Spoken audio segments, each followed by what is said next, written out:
చాలామంది x ray black and వైట్లోనే ఎందుకు ఉంటుంది?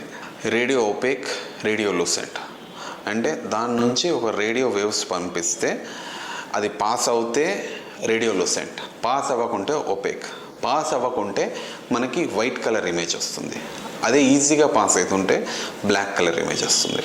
సో దీని ద్వారా మనకి బోన్స్ ఈజ్ ఏ రేడియో ఓపేక్ అంటే బోన్ ద్వారా అటు సైడ్ ఇమేజ్ ఏముందనేది మనకు కనిపించదు కాబట్టి మనకు వైట్గా వస్తుంది. మిగతా అదర్ టిష్యూ అంతా కూడా, సాఫ్ట్ టిష్యూ అంతా కూడా బ్లాక్, రేడియో లూసెంట్ కాబట్టి చాలా బ్లాక్గా వస్తుంది. ఒకవేళ ఏదైనా దెబ్బ తగిలింది అనుకోండి, ఫ్రాక్చర్ అయితే బోన్లో ఉంటుంది కాబట్టి కనిపిస్తుంది. చుట్టుపక్కల ఏదైనా ఎడిమా, వాటర్ లాంటిది ఏదైనా నీరు దెబ్బ తగిలితే అందరికీ నీరు వస్తుంది, వాపు వస్తుంది.